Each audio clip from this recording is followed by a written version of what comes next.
आप सभी को मेरा नमस्कार। अल्टीमेट लॉ एसोसिएट में आपका स्वागत है। इस सेशन में हम राष्ट्रीय प्रतीक के बारे में डिटेल से डिस्कस करेंगे। स्टार्ट करते हैं राष्ट्रीय ध्वज से। भारत का राष्ट्रीय ध्वज तिरंगा है, जिसमें समानांतर 3 रंगों की पट्टियां हैं।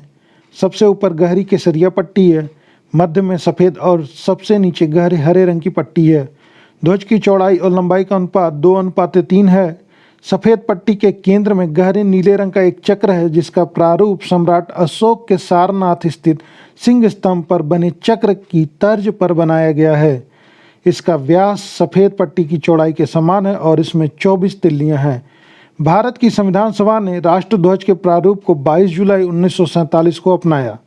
सरकार द्वारा समय समय पर जारी गैर सांविधिक अनुदेशों के अतिरिक्त राष्ट्रीय ध्वज के प्रदर्शन पर राज्य चिन्हों और नामों के दुरुपयोग की रोकथाम अधिनियम 1950 और राष्ट्रीय गौरव अपमान निवारण अधिनियम 1971 की व्यवस्था लागू होती है।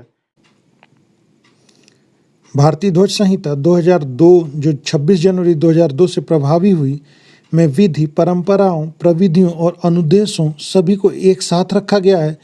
भारत की ध्वज संहिता 2002 के अनुसार आम नागरिकों, प्राइवेट संगठनों, शैक्षिक संस्थानों आदि द्वारा राष्ट्रीय ध्वज के प्रदर्शन पर कोई पाबंदी नहीं है, परंतु इस बारे में राज्य चिन्हों और नामों के दुरुपयोग की रोकथाम अधिनियम 1950 और राष्ट्रीय गौरव अपमान निवारण अधिनियम 1971 के प्रावधानों और इस विषय में अधिनियमित किसी अन्य कानून की व्यवस्था का अनुपालन अनिवार्य है।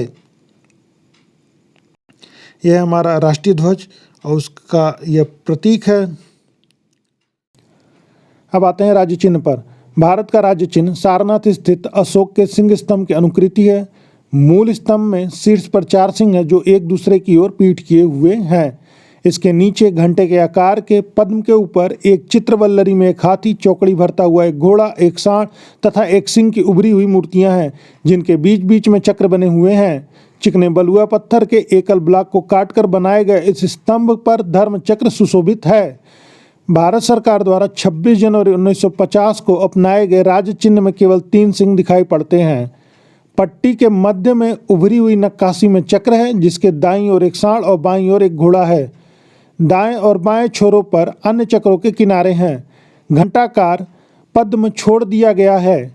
फलक के नीचे मुंडकोपनिषद का सूत्र सत्यमेव जयते देवनागरी लिपि में अंकित है, जिसका अर्थ है सत्य की ही विजय होती है। भारत के राज्य चिन्ह का उपयोग भारत के राजकीय अनुचित उपयोग निषेध अधिनियम 2005 के तहत नियंत्रित होता है। ये रहा भारत का राज्य चिन्ह, कुछ इस प्रकार है और ये नीचे सत्यमेव जयते लिखा हुआ है। अब राष्ट्रगान पे आते हैं। राष्ट्रगान रविंद्रनाथ ठाकुर द्वारा मूल रूप से बंगला में रचित और संगीतबद्ध जन गण मन के हिंदी संस्करण को संविधान सभा ने भारत के राष्ट्रगान के रूप में 24 जनवरी 1950 को अपनाया था। यह सर्वप्रथम 27 दिसंबर 1911 को भारतीय राष्ट्रीय कांग्रेस के कोलकाता अधिवेशन में गाया गया था। पूरे गीत में 5 पद हैं। प्रथम पद राष्ट्रगान का पूरा पाठ है, जो इस प्रकार है। जन गण मन अधिनायक जय हे, भारत भाग्य विधाता, पंजाब सिंध गुजरात मराठा, द्राविड़ उत्कल बंग, विंध्य हिमाचल यमुना गंगा, उच्चल जलधि तरंग, तव शुभ नामे जागे, तव शुभ आशीष मांगे, गाहे तव जय गाथा, जन गण मंगलदायक जय हे, भारत भाग्य विधाता, जय हे जय हे जय हे, जय जय जय हे। राष्ट्रगान के गायन की अवधि 52 सेकंड है। कुछ अवसरों पर राष्ट्रगान को संक्षिप्त रूप में गाया जाता है। इसमें इसकी प्रथम और अंतिम पंक्तियां गाने का समय लगभग 20 सेकंड होता है, जो इस प्रकार है।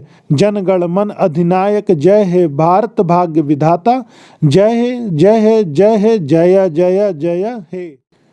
राष्ट्रगीत बंकिम चंद्र चटर्जी ने संस्कृत में वंदे मातरम गीत की रचना की, जिसे जन गण मन के समान दर्जा प्राप्त है।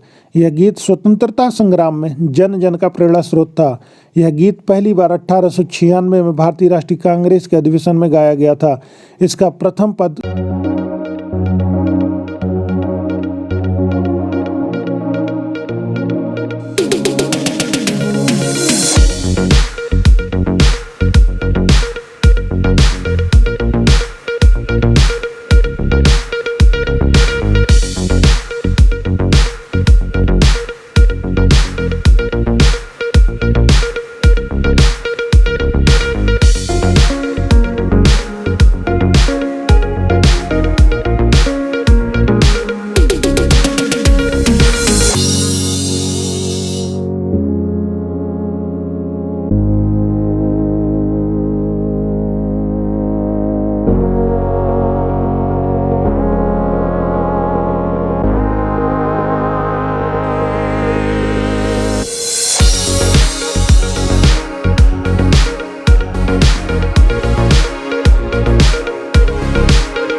राष्ट्रीय पंचांग पर ग्रेगोरियन कैलेंडर के साथ साथ देश भर के लिए सक्समवत पर आधारित एक रूप राष्ट्रीय पंचांग, जिसका पहला महीना चैत्र है और सामान्य वर्ष 365 दिन का होता है।